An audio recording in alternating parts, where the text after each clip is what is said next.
little bit flustered. So I need you not to lose your ish in front of this man because he's going to fillet you like a fish. You're going to embarrass yourself and the rest of the company if you act a teetotal fool. Please don't embarrass me. Ladies and gentlemen, boys and girls, welcome back to Soap Lore, the official gathering place for newbies, novices, and OG diehard fans of the golden age of prime time. I'm your host, Jet, still viewing and reviewing the soapiest, sutsiest primetime storylines of 1984 or 85. So whether you're new to this or true to this, sit back and enjoy. Tell the kids it's time to play outside or out of sight. Tell Babe no questions, suggestions, or concerns for the next 25 to 35 minutes. Everyone else in earshot, cool, quiet, or kicked out are your only options because we gotta figure out who's playing on this phone. Ladies and gentlemen, boys and girls, this is Soap Lore.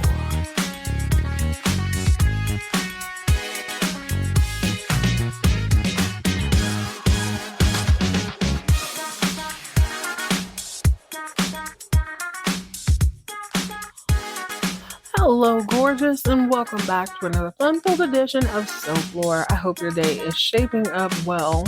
Mine is good. So good, actually.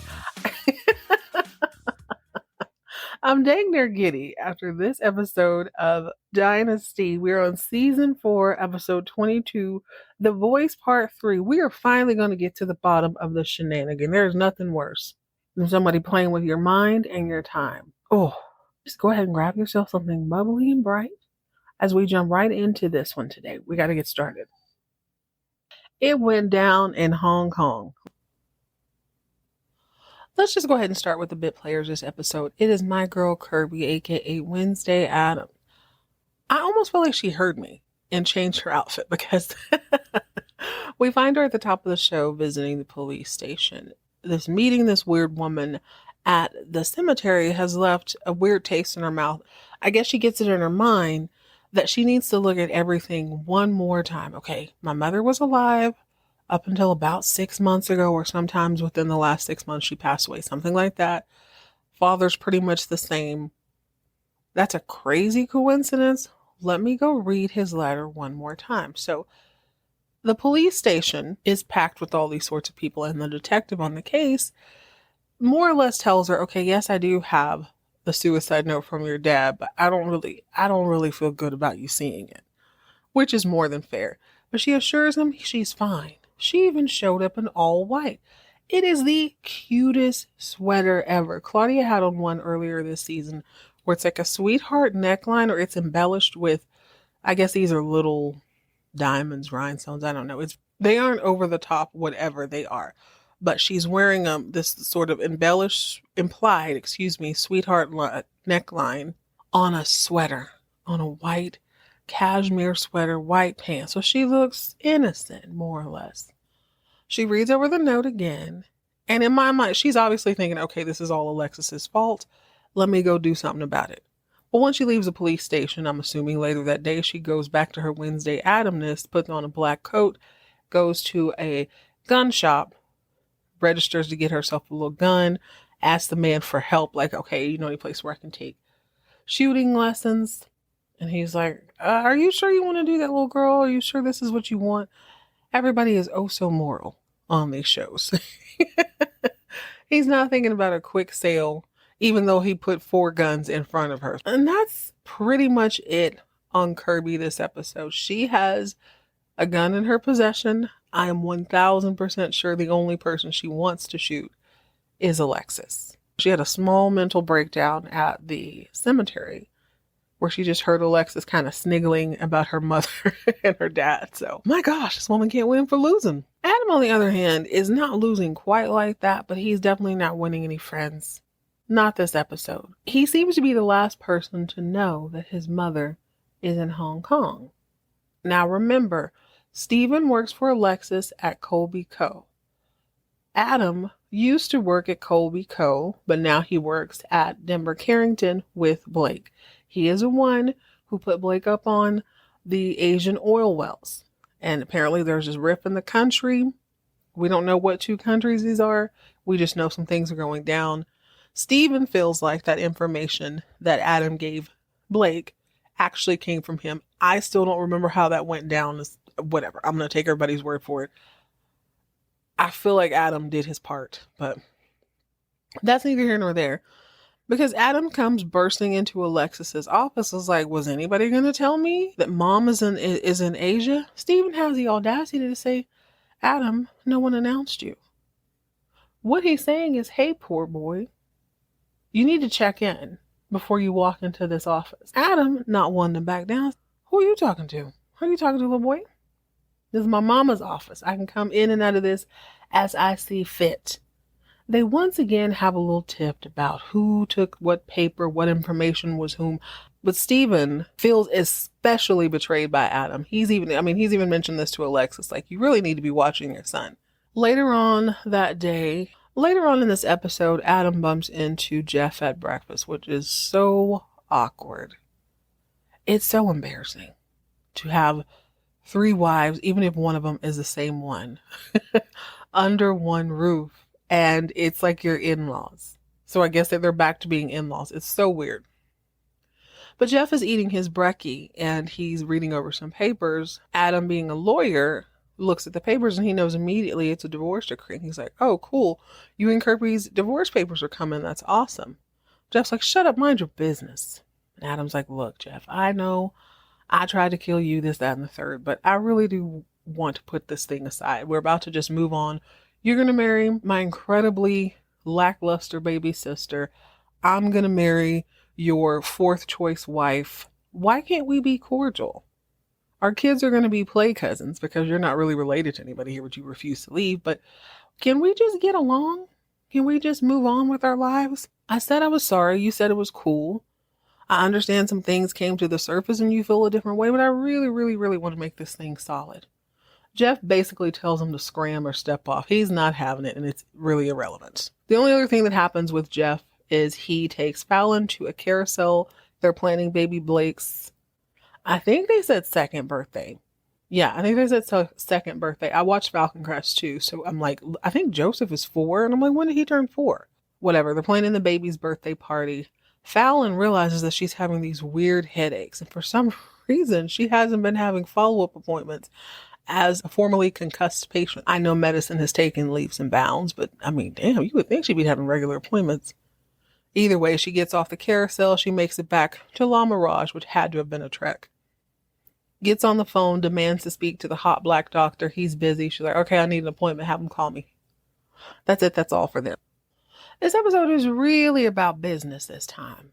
Business, a little bit of pleasure, a little bit of envy, a little bit of destruction, and a whole lot of fun. It comes together quite beautifully. At the top of the show, we see Krystal bibbity-boppity booing her way through Blake's reception area and then into his office. Blake is really feeling himself. He is that dude, according to him and according to the oil world and the financial world.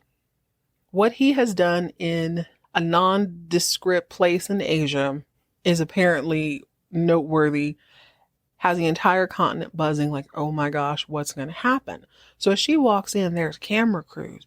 The secretary is like, oh my gosh, we're so busy. This is so great, but also so horrible. Blake's in there. Krystal is bypassing the studio audience, bypassing the cameras. She goes straight into Blake's office where Butler is pouring him coffee because he's feeling himself like that. Dynasty then proceeds to do the thing that Dynasty has become famous for, at least in my eyes. Clean up on aisle whatever. We're on season 4. If this is one of your first times listening to the show, welcome. Hope you enjoy yourself. Feel free to leave me a text message, check the show notes, or you can reach out to me at soaplorepodcast@gmail.com. Love hearing from you guys. One of the things that Dynasty does pretty okayly is their clean up on aisle whatever, meaning if there's a plot hole within the series and they catch it soon enough, they will over-explain it or they'll explain it away. The obvious plot hole in this storyline is that Rashid Ahmed had appeared on season 2, and I feel like it was kind of a bad situation. It's all very blurry for me right now. I think it had something to do with Tuscany, some sort of stolen soldier at some point. It didn't end well. So it is very unusual that they would be back in bed with each other, especially on this big of a deal.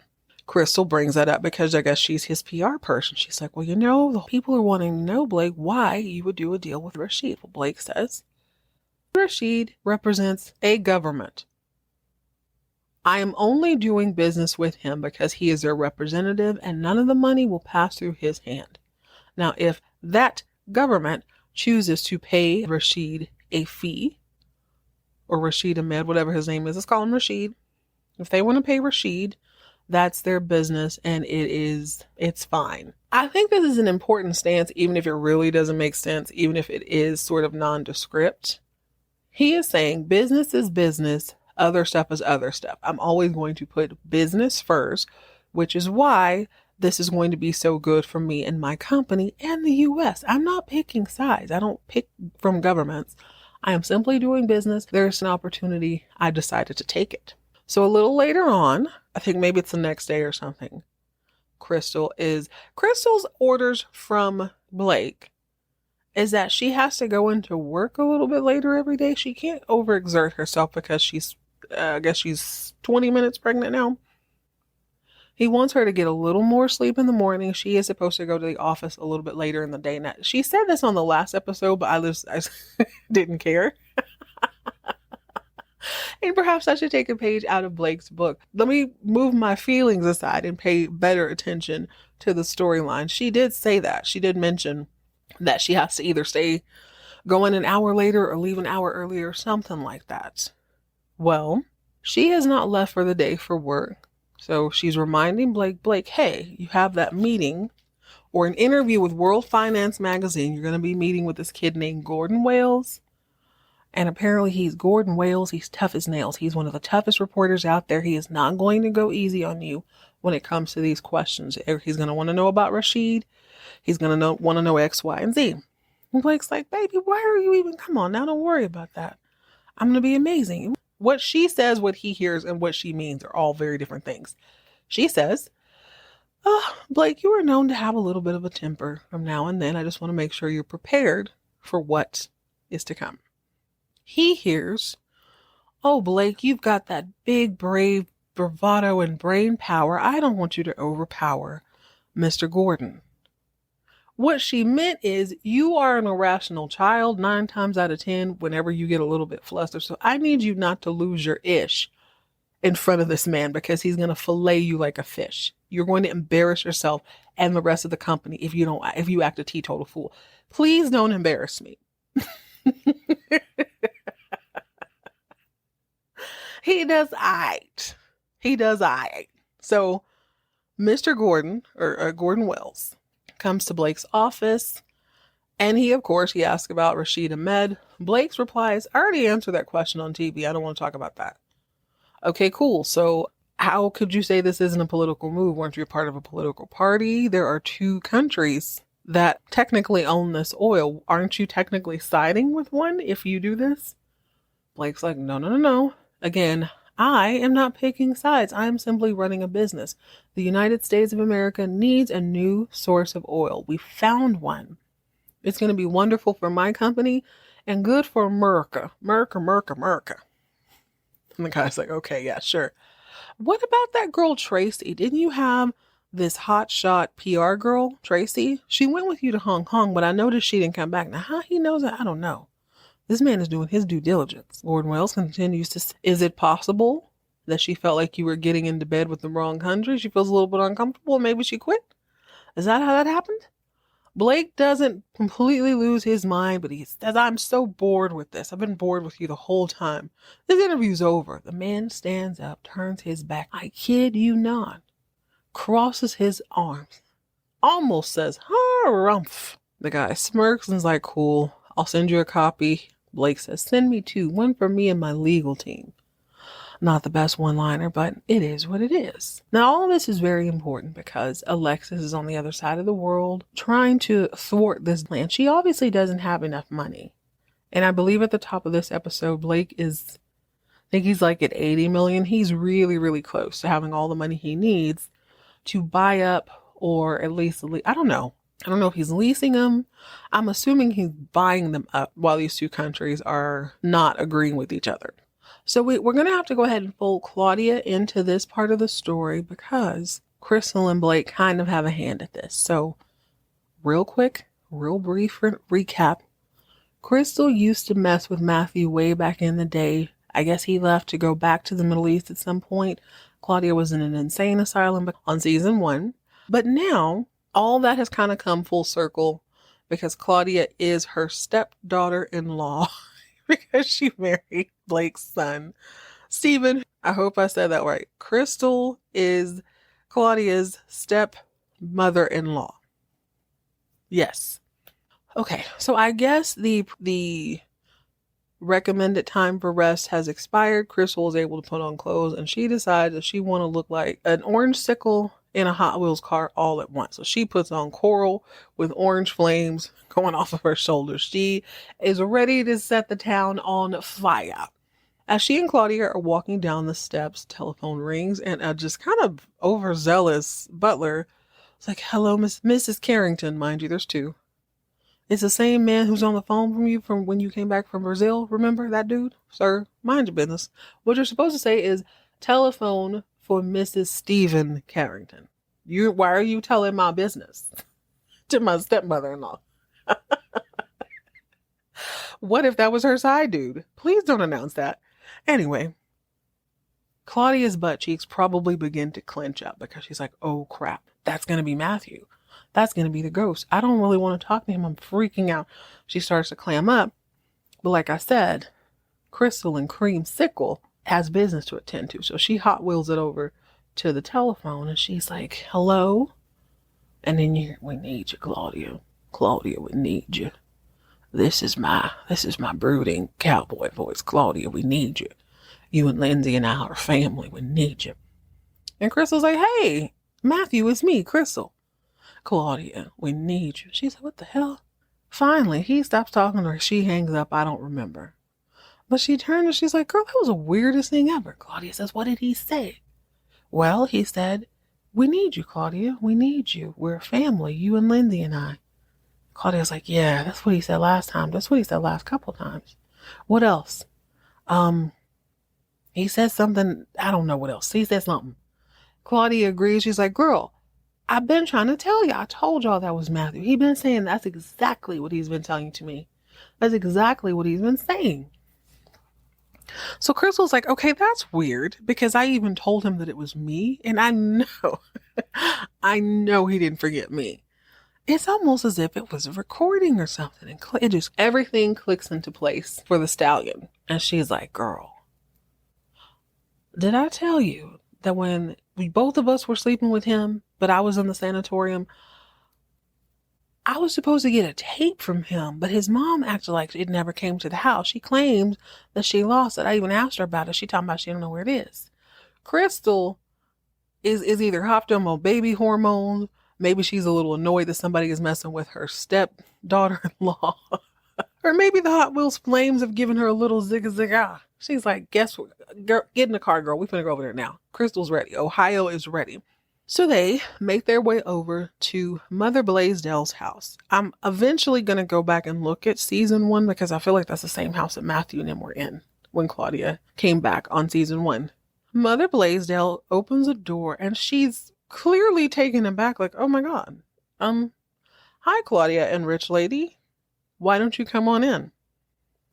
I come in and Claudia immediately is like, Mother Blaisdell, I don't mean any disrespect, but you told me what you could last time, but we didn't get around to really, really talking about those tapes.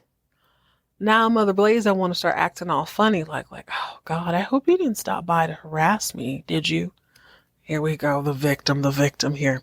Krystal looking out of the side of her eye. You can already tell Krystal's like, okay, yeah, this is who did it. 100% this is the woman who did it. Claudia's like, no, I just need answers. I just got another call this morning. It was the craziest thing. Are you sure you lost those tapes? Or do you have them and they're gone? Or did you give them to somebody? Like, what's going on? Mother Blaisdell, oh, I really don't know. I already told you. I said they didn't come. So they didn't come. Krystal is a pregnant woman. Maybe she's feeling nauseous. Maybe she's getting hungry. She's like, I left every damn I had back at the house. I am fresh out. I'm going to use your phone to call the cops and we'll let them decide if they believe whether or not you have this tape. She saunters over and uses this woman's phone, or at least pretends to. She picks it up. She's about to call the police. When Mother Blaisdell's like, fine, fine, fine, fine. Some guy came by. He asked me for the tapes, offered me $500, and I gave it to him. And Claudia just standing there like, why? Why would you do that? Well, he said he wanted to get back at Mrs. Stephen Carrington, and I tend to agree with him. I don't see why you should get to walk around gallivanting and be happy with a new marriage. I don't think it's fair. This is the first time I've seen Claudia come out of character a little bit. Who's the man, mother? She's still calling her mother. If it were me, if it were just Shay, she'd be a girl, sir, madam, Mr., ma'am, child. I'd be moving Mother Blaisdell's furniture around. You hateful wench. Claudia's like, tell me, damn it, who? She's been in Blake's house a little too long. Mother Blaisdell's acting a little bit dumb, but at least they know Matthew is not crawling from the grave, but it's awfully rude either way. And this is the audacity. Mother Blaisdell tells her, you don't have a right to be happy because of what you did to my son. Meaning, you boned Stephen and you had to testify about it. You didn't go telling the whole world about it. Never mind the fact that her son, Matthew, slept with the creamsicle with the hot rod paint job on her shoulder. She is in your living room. Your son did the same thing, but she don't want to hear that. She ain't trying to hear that. So there's a quick exchange. Krystal lets Blake know what's up. Immediately, Blake is like, I bet I know who's behind this. This sounds like something Alexis was doing. And even Krystal's like, I don't know. You think Alexis is I mean, she's out there, but is she out there like that? And Blake says, yes, I think she would absolutely do this if this meant Claudia would leave Stephen 100%. He and Adam had a conversation earlier in the day because Adam felt a way after being with Kirby that weekend. Like, why would mom even say anything there? Like, I don't even understand why she would say anything to Joseph. Why would she say anything to Kirby about this? That was just like, it's so mean. It's so devastating for no reason. So Adam is starting to feel a way about his mom. But then Blake is like, well, I mean, I'm not defending her, but I promise you, she thought she was helping you out. She did it so that she could protect you from whatever she thinks Kirby would have you endure, basically. Blake's like, yeah, this has Alexis all over it. She's messing up Kirby's life. She doesn't like Claudia like this. It fits, it tracks. So he goes down to Morgan Hess. You remember Morgan Hess, right? He's a PI who Alexis has verbally humiliated and assaulted on numerous occasions at this point. Pick any episode from episode like 2 to 15 this season. Well, Morgan Hess is like, oh, hey, Blake, what's going on? What's going on? He tries to block him from coming in, but Blake's like, oh my God, don't make me break down this door. This is the last place you want to be on the other side of some sort of inanimate object, some sort of blunt object while I'm pushing it. You know how strong I am? Yeah, all right, we real scared with them flaky knees, Blake. But Morgan Hess just don't have the time for it. He moves. It's very clear that there is a tape in his office. Blake goes over to push play, and it is, of course, Matthew. So he's like, oh my God, Morgan, I can't believe you're working for Alexis. Morgan's like, I hate Alexis. Matter of fact, I'm still working on my devious plan to ruin her life as we speak currently. Blake's like, shut up. Morgan's like, no, I hate her. I hate her more than you hate her, my dude. He goes, well, what does Claudia have to do with any of this? My whole plan revolves around planting this here tape in Alexis's office. Once her son finds out what a devious dirtbag she is, he's never going to speak to her again. It'll hurt her in the worst way. So this whole thing was to get back at Alexis. Claudia just happens to be collateral, which sucks because I'm like, Claudia don't mess with nobody. Claudia minds her business. So later that night, she is in front of the fire and she in Stephen's bedroom about to burn her own picture. I really wouldn't because that picture is so cute. Also, I would love to know how old she is because she has a baby face. Even when you look at her younger, she looks almost identical. I mean, y'all, Steven comes out of the shower talking about, oh, I think I got all the grime off from that well. Quit lying, Steven. You've been hanging out in your mom's office all day. For 2 days, 2 or 3 days at this point. Doesn't matter. Now we know who's been playing on the phone. It was Mother Blaisdell and Morgan Hess. Unfortunately, Morgan Hess is arrested immediately after this confession. So I don't know. What is that? I'm sure he'll be out the same night. That can't really be. It's not stalking. I guess it's a form of harassment. It's probably like a misdemeanor. Anyway, y'all, let's get to the real deal holy feel. Oh, refresh your drinks, people. Refresh your drinks. We've got to talk. They say it's lonely at the top, and maybe that's true. Maybe that's true if you're somebody who needs somebody. But if you're just somebody who needs somebody to want you, being at the top is probably the best place on earth. And that is where Alexis is trying to get with the quickness. So she and Mark are in Hong Kong. Mark has an adjoining bedroom, so he's not supposed to be in her personal space. Somehow or another, he has made it into her personal space. She comes back from wherever, I guess she's in the lobby, comes back to her room. Mark is in a white tuxedo top, and he's like, hey, you want some champagne? Pouring her own stuff. She asks him if it's French. He makes a joke about it being from Belgium. She doesn't seem all that annoyed, but it is very much, okay, go on and pour me some. Mark, darling, what are you doing in my room? Oh, we're supposed to go to dinner. It's time for dinner.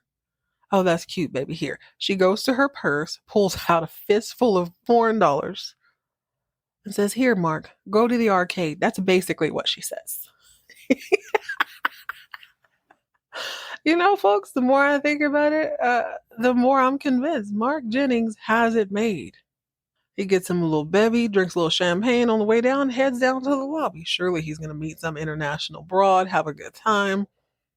Plus, he has a fistful of cash in case he does want to go to the arcade. Now, unbeknownst to Alexis, Dexter has made his way to Hong Kong. We also got to keep in mind that Mark is working for Congressman McVeigh by just, getting as much intel as possible. So it's very possible that he broke into her room and was just hanging out, but she's obviously not going to do business in front of him. So he collected his coin. And as he's walking down the hallway, Rashid is walking in the opposite direction. So Mark turns over his shoulder like, oh, okay, that's her plans for the evening. That's her date. He goes down to the lobby and tell me why Dexter has finally made it in from Denver.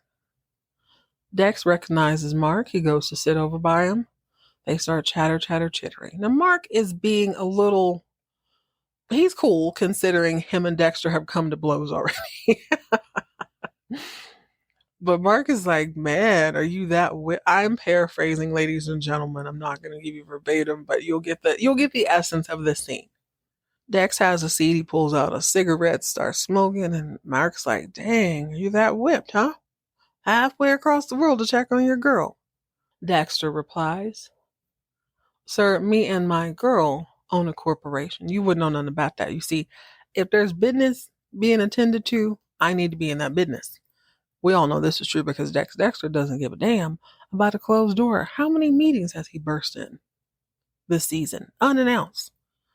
So this is just exactly the same thing. Mark says, oh, that's right. You guys own Lex-Dex or Dex-Lex. Can never remember who's on top.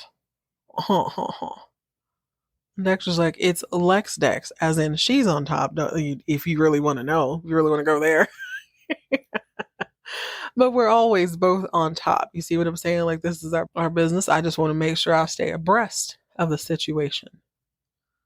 Mark's like, dude, I'm going to save you. You should have called me. I would have saved you some gas money or some airfare. She is not over here for Lex-Dex, whatever. Like, you do remember she owns Colby Co., right? For whatever reason, Dex's guard is down. He's like, I just want to make sure nobody takes advantage of her. You know what I mean? She's new to business. I just want to make sure we get the best deal going forward. I feel like Dynasty, I swear, guys, I swear to you, I do not skip ahead. I literally don't do it. But perhaps it's just the writing style. Maybe they left these holes so that the audience would ask these questions. Because that was my thought too. Just last episode was, she's newish to this. She's new to business. And all of her business her business plan seems to be, if I have a personal vendetta against you, I will figure out how to destroy you. And it's like her social circling, her status in society, and her knack for revenge seems to be working very well in business. So maybe these things are one and the same.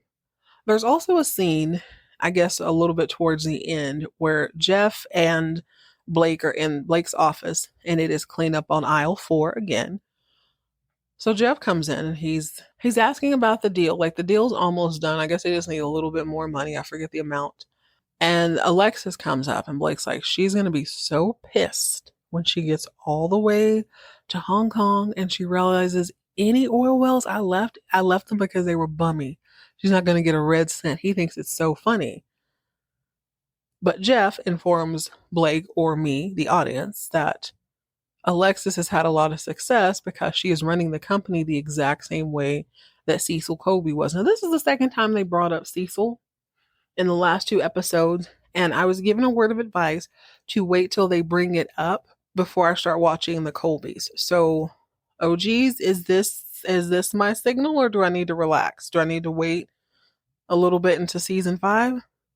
Oh my gosh, I also need to ask y'all about Dallas, but we'll talk about that on Dallas. Anyway, back to Dexter. He's relaxed a little bit, and I guess he kind of, he's listening to Mark. Mark's like, listen, I'm around her all the time. I promise you, she's not over here screwing you over. I promise you, she's not making any deals behind your back. You're going to be just fine. And Dexter was like, all right, so what? I spent a couple $1,000 to fly first class. Got on a plane unnecessarily. These things happen. You do things for love sometimes. Mark's like, yeah, I feel you. Dex then reaches in his pocket. He's like, let me buy you a drink. And I guess a little more money for the arcade. Get yourself a pizza and a Pepsi. Go in your room, watch Child's Play. It'll be fun. Hands him another fistful of foreign cash. I left out one little piece. Mark said, your girl's not screwing you over. She's over here unless you deal in silk. She's over here shopping like there's no tomorrow. People go to Vegas to gamble. People come to Hong Kong to shop. That's all she's doing. So I guess Dex takes this to heart, and he goes and buys this really beautiful, large, ornate bouquet of flowers, and it looks like a couple silk robes. He has rich man his way into figuring out where her penthouse suite is. I don't know why he didn't just ask Mark, but he and 2 workers from the hotel head up to Alexis's penthouse or suite. It's not a penthouse suite, right? It's a hotel. Got to make sure I get this right. So he and the 2 hotel attendants travel down the hallway, knock on the door. Actually, no, they don't knock on the door. I suppose one of the guys opens the door for him. As Dexter's walking in, tell me why Rashid comes out of Alexis's boudoir in a salmon-colored bath towel, and that's all, baby. He's got 2 champagne glasses, so he's not he's not sleeping in his own suite. He comes out, sees Dexter. I love Dexter's petty. Dexter's like, get those flowers and that silk the hell out of here. Y'all get. God, I know if I was a hotel worker, I would take my time. I'd drop the flowers or something so I can listen. It is at this point I need to let y'all know. Rashid, like I said, is wearing nothing but a towel, and Rashid is fine. Rashid looks like those men. Like if you Google a boxer from the 1920s, or like a strong man in the circus before like steroids and such, he's got one of those bodies. Like he turns to the back, he's got a V back, he's real like stout. He is fine. And I don't know how he would have fared had he and Dexter come to blows. But right about this time, Alexis hears a commotion. She comes out of the bedroom and she's like, oh my God. Oh my God. Dexter tells Rashid, go out the back way if you want to live. Rashid is calm, cool. He's like, Alexis, do I have permission? Basically to shut this yapping dog up. She's like, Rashid, baby, this is a very personal matter. Why don't you just go back in the bedroom? I'm going to handle this. Oh my gosh. Oh, this is so good. This is unexpected. It was totally unexpected. Okay. So this is where, an explanation is warranted. Only Dexter is a very passionate person. Alexis is as well. She's like, okay, now who are you bursting in on my trip with full anger? She's not trying to explain anything. Dexter, what the hell are you doing here? He goes, I can't believe you're asking me that. What do you think I'm doing here? What did we talk about last before you left? About fidelity and how we feel about each other. Let the record reflect. I caught this last episode and I'm glad I did. He said he was in love. He said he believes in infidelity. She neither agreed nor disagreed. She just gave him the Mona Lisa smile and kept it moving. She never said one way or another. He said all that. He's like, don't you remember? She's like, no. She didn't say, I didn't say it. She's like, I don't remember that. He's like, you told me not to sleep with Hollywood types, and I told you I wouldn't because I hadn't slept with anybody since I fell in love with you. I love you. And he goes, except I didn't know I'd fallen in love with a slut in heat, baby. He said the wrong thing to the right one that day. Mind you, this next scene, as I'm saying this, she is in a silk color, I guess it's like a pinkish salmon colored gown with a matching robe. It's short sleeve, so she has all the dexterity she needs to swing on him. And that's exactly what she does. Hoe and heat, slut and heat, I got you. So she immediately starts swinging on him. And I'm going to be real with you. I don't know if this is a Dynasty stunt double. It kind of looks like it. It looks like they got either a black lady or somebody with a I don't know. The tan kind of fluctuates the more I look at it. They got somebody, a POC, in a hot pink salmon colored gown, and they go at it. Alexis, quote unquote, swings at Mark. She's swinging, and I keep wanting to call him Mark, at Dex. And at first, Dexter is trying to be a gentleman, but she's like she's got a little strength to her. So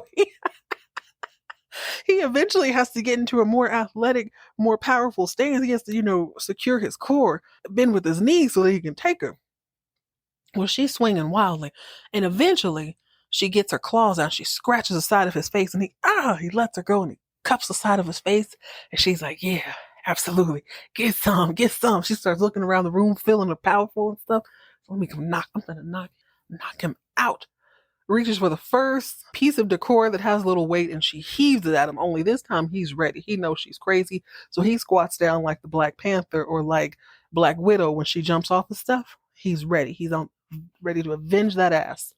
Now she runs at him. Now that he's in a more powerful athletic stance, he's able to chunk her on the couch. So he'll chunk her one way, and she'll catch her breath, flip around, but you can tell it's kind of getting her hot. Okay. She jumps up again and swinging at him. And he throws her back on the couch again. She's like, all right, it's getting serious. So now that she knows he is prepared for her leaps, she goes slightly lower. She tries to power drive him, and she manages to get him on the ground. They start wrestling and carrying on. He manages to get the best of her. It's Lex, because first he's on top, and then she's on the bottom. Then it's Lex-Dex. Next thing you know, he's on top. He's enough of this foolishness because they've broken glasses. They've broken wine bottles at this point. He stands up. He picks her up and just grabs her as tight as he can and gives her a passionate kiss. So she's like, oh, absolutely. It's the Lex-Dex. You ever watch a cartoon like when Garfield or Tom and Jerry and them are fighting and it's just like a cloud of dust and you just see fists and all that sorts of thing? It looked like that. So after the kiss, she's like, oh my God, yes. That's what I'm talking about, Dex. Then he gently lies her on the floor and she's like, okay, let's do this. They're kissing or whatever. He gets up. She thinks it's about to go down. And he's like, damn, you broke my heart. It's over, Alexis. She can't believe it. Once he tells her, I think he just did that so he could stand over her. It's a very kind of symbolic moment. Lex-Dex was the name of the company, but now Dex is on top. He's up looking down at her. She just can't believe he's dropping her. So she does what any self-respecting woman does. She curses him out as he's leaving. Calls him an overrated cowboy. You don't own me. She heaves a bottle of champagne, but her aim sucks. I don't know what's going to happen. I know what happens on this episode, but I don't know what's going to happen with them. But am I the only person who likes them together? I want him on the show for a little while. I really enjoy Dex. Also, keep in mind that the entire time Rashid is still in the other room. Rashid Ahmed does absolutely less than nothing to stop the fight. This woman is in here fist fighting, wrestling with the man. They're making a lot of noise, moving all kinds of furniture. I guess Rashid went in there and did his nighttime routine. I don't know what he was in there doing. He wasn't fighting, that's what I know. And I also know that Tracy has no survival skills. She is still in Hong Kong. She has not secured a flight. And even as I say that out loud, I have to check my privilege a little bit as a modern woman. She doesn't exactly have a debit card. She can't go online and book her flight. The more I think about it, I'm like, Blake, I think you overreacted. Could she have not just flown back home? They clearly didn't fly the PJ. She could have figured out how to get to like New York and then flown to Denver from there, but why did she allow this man to say no? You're gonna have to find a new way home. He don't hold your tickets. You would have been. It's irrelevant. It's irrelevant. Plot hole. Soap tax. Soap tax. Soap tax. It's a good thing she didn't get on that plane because had she gotten on that plane, she would have missed a freshly heartbroken, fresh face scratched Dexter. They happen upon each other in the hotel bar where a decision is made pretty quickly. I say about after about a 60-second conversation, they decide, you know what? I just got fired. I just got played. Why don't we go upstairs and have sex? Obviously, right? They do just that. And Dexter has a thought. Same thought I had. I just don't know if it'll work out. I think actually it will. He says, Tracy, you're going to need a job, right? Yeah, I need a job, obviously. Why don't you go work for Alexis? She's like, really? Yeah, you go work for Alexis. What you're going to do, you're going to do a little espionage for me, and you will earn yourself 2 salaries. Alexis will pay you. I will pay you. But I just need you to be your devious little self. Give me all the tea and make sure you report it back to me in a timely manner. And Tracy's like, okay, we can do that, but can we negotiate a little rendezvous time? I'm a single woman. I have single woman needs. I'm going to need those needs to be met by you specifically from time to time, in addition to 2 salaries. Dex was like, okay, well, yeah, I think that works out. I actually think this is a brilliant idea, and I'm so glad that Tracy did not go work for Alexis sooner. Here's the thing, though. Alexis seems to have an all-male staff, all-male everything. And normally I would say she wouldn't go for Tracy. However, if Tracy proves that she has a vendetta against Blake, then obviously. Why am I saying obviously so much today? Then I think it's a no-brainer. You want that girl on your staff. My enemy's enemy is my friend. So at the very end of the episode, Rashid Ahmed shows back up. Like, is everything cool? How is my kiss? Am I better? He's so insecure. Clearly, he's not. We're not going to go there on this one. We'll have to do Soaplore After Dark for all that. But Auntie Jet's opinion is that he's probably not. Seems to be a little bit insecure about everything. Rashid brings her an antique mirror from one of the empresses of an ambiguous country in Asia. I forget. I'm sorry, I just don't remember. He tells her it was because she was so beautiful. Her people wanted her all her soldiers wanted her to know how gorgeous she was. And it is a rather beautiful mirror. Me being stuck on the details, I'm like, is it still okay, so vintage is what, 20 years? Vintage retro is 20 years, right? I think they say classic is like 50 and antique has to be over 80, something like that. If something is hundreds of years old, that's not an antique. There's got to be another word for that, right? I'll Google it after this. Anyway, Alexis is like, this is a beautiful mirror.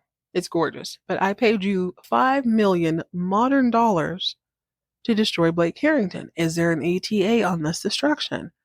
And Ahmed or Rashid says yes. Listen, you don't have to worry about that. I have to play my cards just so. But trust me, this explosion will blow the financial world apart, and Blake Carrington will never financially recover. I'm paraphrasing. So I don't know if he meant a literal explosion. I took it as controversial explosion, not literal. I don't know. And I will find out on the next episode. Dude, this was so much fun.